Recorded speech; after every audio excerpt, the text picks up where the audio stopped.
Hello, welcome to another episode of Roman's Revenge.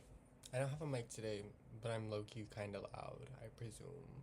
So hopefully you can hear this, because actually, there's much to discuss.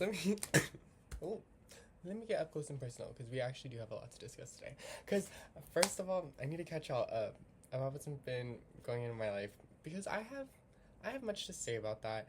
And then I also have a hypothetical for you guys, because the hypothetical is low-key a double standard that I don't think the girlies think about, if that makes sense. I don't know if men think about it, but we can discuss it when we get there. So, those are our plots today. But to start off with the catch-up, guys, I, my life is so, like, it's so cyclical, like, it happens in patterns, and, like, I feel like my summer was so good. Like, I had a very hot girl summer. I was outside. I was getting it with people I wanted to be getting it with. And then, now we're in school, and I think, like, fun time's over.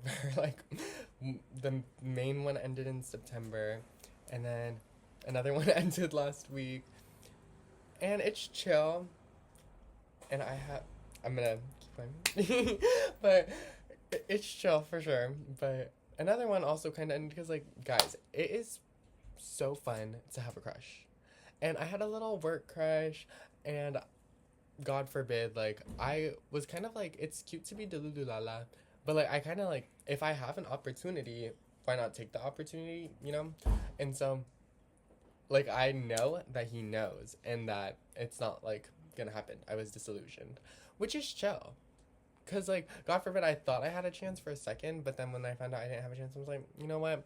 I can live with that, because to begin with, you were just in my head. Like, it's just a figment of my imagination. So we move on. And I'm just like, the way that I move on is so scary. It needs to be studied. Like, I genuinely think men, I'm so sorry for y'all. Because it's like, I grew up with the same, like, life lessons I feel like being taught to me by, like, male role models. And the fact that I'm so jaded relationship wise that, like, I don't want to deal with emotions. Like, I've only cried once this year. We are in November. I've only cried once, and it was literally one single tear. And then I was so upset at myself for crying one tear. That has to be related to childhood, because I don't, like, I have my roommate literally cries, like, every week, I swear to God. And that's beautiful, because it's, like, it's a great outlet. I just do not have access to that outlet. And so I literally pack my bags and I leave. And so I've low-key just been like, you know what, I need to move on. And I'm trying to, like, give myself other things so that I can just move on, because it's like, you know what, it was meant to be. And can we talk about how I genuinely feel like talking about relationships to your friends is deemed taboo? Because you never want to be associated as, like, the person whose personality is talking about boys. So I feel like it's kind of tacit amongst, like, girl talk that you kind of digress from that unless it's, like, good information. So that means, like, I don't talk about my romantic life in depth, because it's so, like, nuanced. Like, yes, it's good, but I also know it's, like, ephemeral. Like, it's short time span beds. Like, I know how it all works, so me talking about it, like, IRL to people, like, just doesn't make sense, because it's like, guys, it's not really gonna go anywhere. And the fact that we deem it taboo, I think my hypothesis, the way that we don't talk about it in actual life, and, like, we're like, oh, that's private, you know, you keep that to yourself. That's why it's so reflected in art, because people are projecting onto the world, like, what they are repressing inside into their art, because that's their outlet. And then that's why all of our songs are about women being heartbroken and men being hoes. Because they take what is deemed taboo from, like, women and what is deemed taboo from men, and then they turn it into art, because that's what everyone else is feeling, just doesn't want to, like, drop into actual conversation and normalize it. If that makes sense. I hope that made sense, because I feel like that makes sense. But yeah, taboo, repression, Freud. I love Freud. Guys, repression is projected outward, and you could do that either through oppression and being bad person, or you can turn it into, like, something beautiful, into artwork, something relatable. And that's why art reflects it. But how come we don't reflect it in our day-to-day lives? Guys, it's okay to talk about men, not crazy, Like, you need to just listen when your friends, like, have advice for you. Or whatever they have to say, like, let them say their 2 cents, and then don't get butthurt, and just be like, okay, that's an outside perception. You have to see it very objectively. Like, you're telling this to someone who doesn't know it. But it's not a taboo subject. Like, girl, talk about your sex life if you want to talk about your sex life. It's normal. It shouldn't be deemed taboo. And, yeah, it shouldn't be taboo for men to, like, well, I guess men, they don't project art into their... Wait, their art is different. Some rappers get it. R&B gets it, I think. But we don't yearn as much in R&B, I fear. Like, what happened to Bruno Mars? That was, like, the peak, I feel like, for men's artwork. Like, that era, like, early 2000s of men yearning music gets it. I don't know what happened after that. But... I don't know, those are just my thoughts. I think that it does show up in art, though. Like, I think sex and romance, it's such a big thing talked about in art and music because of that. Like, genuinely. Because why don't we talk about it in day-to-day lives, but we, like, consume it in our media all the time? Like, why do we think it's private? Like, yes, it is private, but it's because of social norms.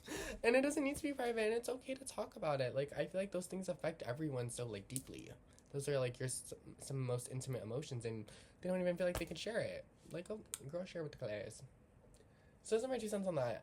I need to take my own advice and share with the class sometimes, but I don't share with the class because it scares me. And this is why I don't share with the class, because I literally, most of my stuff is just in my head. And so, like, yes, it'll be, like, happening, and I want to be delulu about it, but I can't be delulu about it to my friends, because it's, like, I know that it's going to end. So if I know it's going to end, why would I share with the class? Because it's, like, it's basically not real.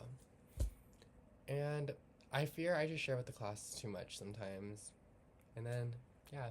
Now I have nothing. I have nothing going for me right now in the sense of men. And, yeah, sorry. I wanted to correlate that to taboo-ness. Because I want to normalize talking about relationships and, like, just being open about, like, having romantic interests. I don't know why I feel like everything nowadays is so sly. Like, why do we have to sneak around? Like, I'd rather just be like, find out if he's even straight, like, what's going on type. Like, you know? Anyways, I digress. I do want to say, real quick, though, my reason for why none of these men are sticking around is because I'm too much. And that's why I have this YouTube channel for my revenge. So I can be honest and air it out and call it out for what it is. Because I know that, in my eyes, guys, I'm a pretty person.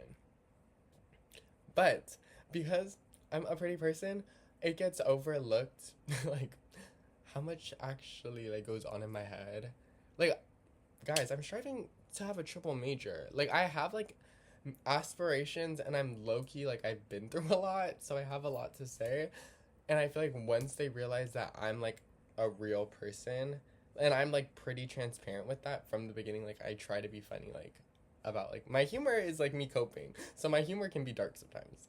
And so me, like, having that type of humor with them, like, they see that, and I think that it literally discredits me, and I'm not seen as boyfriend material anymore, or just partner material, because I, like, they're like, wait, like, he has issues that are, I don't want to say bigger than their issues, but it's, like, issues that they don't necessarily understand, or, like, problems that they low-key impinge onto me, because, like, you know, there are men who, like, don't, like, they want a cis woman, and it, like, gets confusing, because it's, like, someone can be attracted to me because I look feminine, but then say they only like cis women, you know?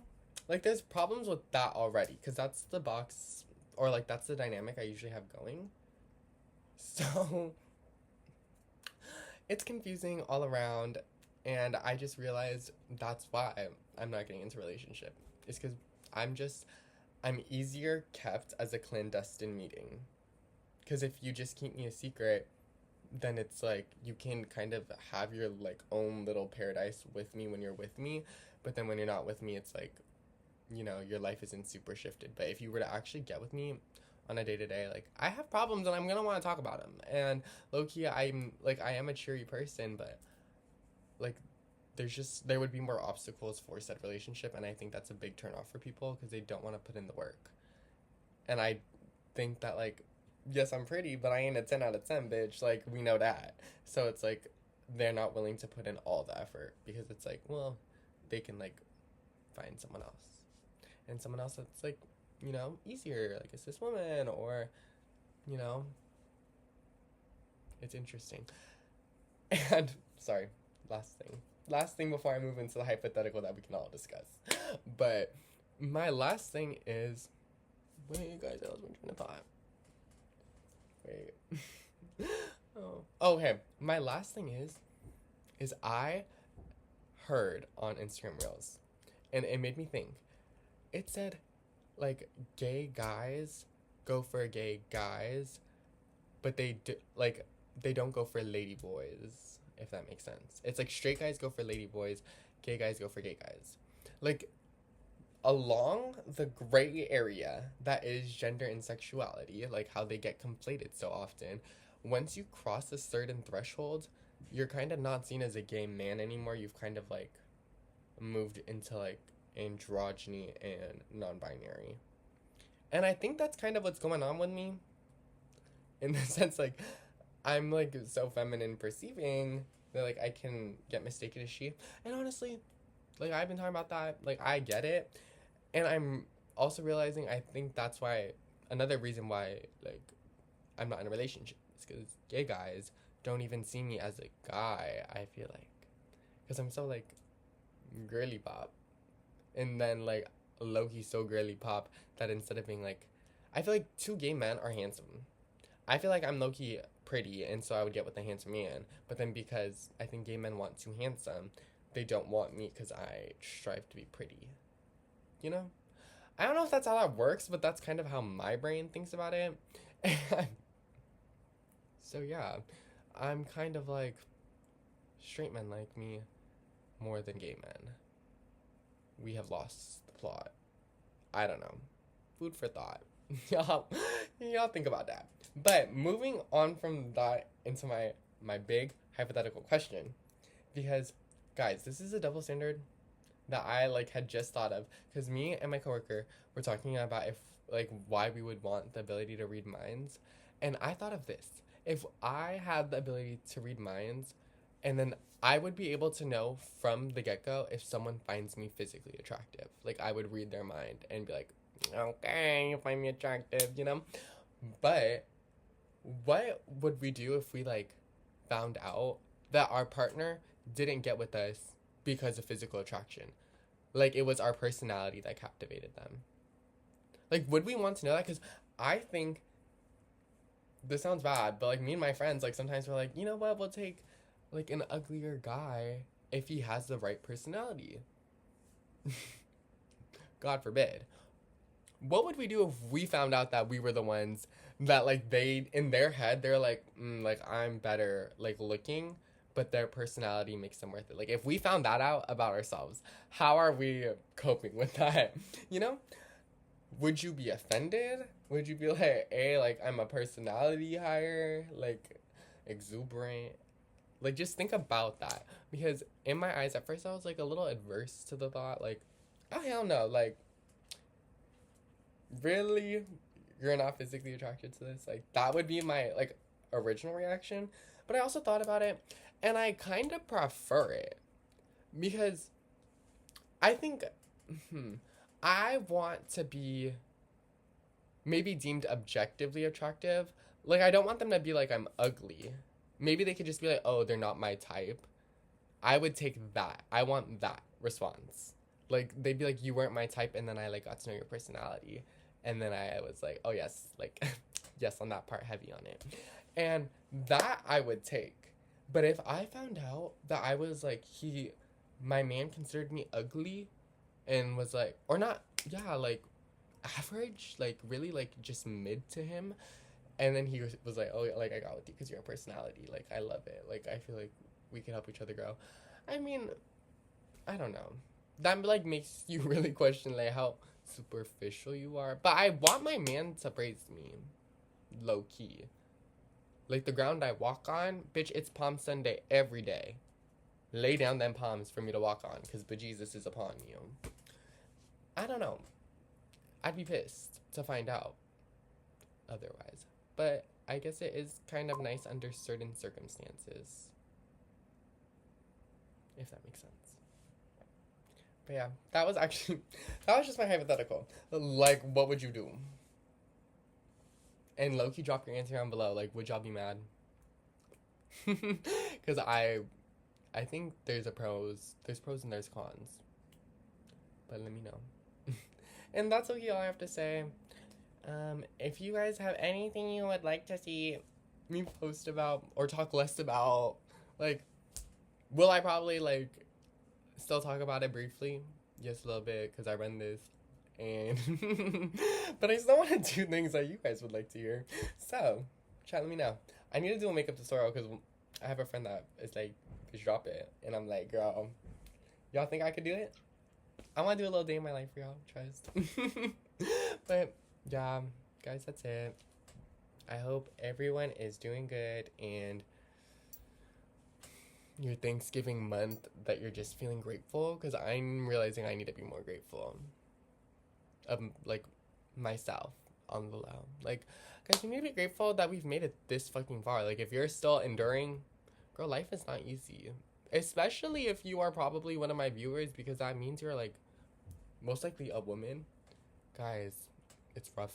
Like, I'm not even a woman, but, like, some of the things that y'all face are impinged on me nowadays. And I'm so sorry. I am so sorry. Like, Bebs, I'm holding space. Like, a moment of silence for my women.